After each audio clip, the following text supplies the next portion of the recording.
1980 से पहले दुबई सिर्फ एक शहरा होता था, लेकिन दुबई के हुक्मरान ने सिर्फ 40 ही सालों में दुबई का नक्शा ही बदल डाला।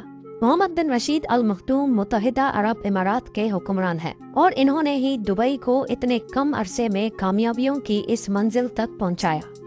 What are you trying to do here? What do you want this place to be? I want it to be number one.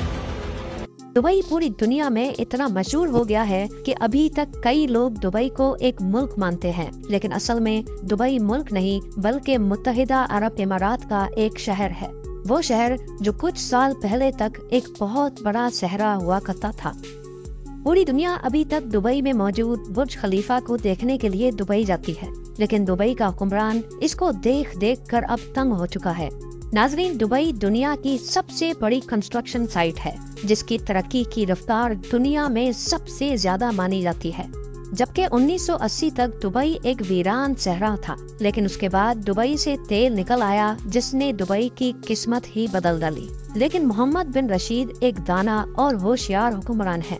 उन्होंने दुबई को वहाँ से निकलने वाले तेल पे डिपेंडेंट नहीं रखा, बल्कि दुबई का एक ऐसा नक्शा बनाया जो टूरिस्ट और ट्रेडर्स को अट्रैक्ट करने लगा। और आज दुबई अपने तेल पे सिर्फ 5% डिपेंडेंट है। दुबई की इकोनॉमी का 95% हिस्सा टूरिज्म और ट्रेड पे डिपेंड करता है और अब दुबई दुनिया का सबसे बड़ा ट्रेडिंग हब बन चुका है।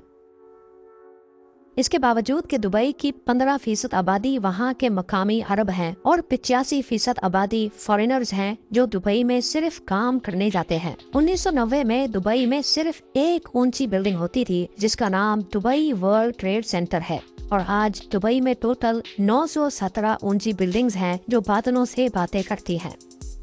अब आ जाते हैं दुबई की पुलिस कार्स पर। दुबई की पुलिस कोई छोटी मोटी गाड़ियां इस्तेमाल नहीं करती। दुबई पुलिस डिपार्टमेंट के पास सुपर कार्स मौजूद हैं, जैसा कि Austin Martin 177, Audi R8, Bentley continental GT और लैम्बोर्गिनी। अगर मॉल्स की बात की जाए तो दुबई मॉल दुनिया का सबसे बड़ा शॉपिंग मॉल है, जिसमें टोटल 1200 शॉप्स मौजूद हैं।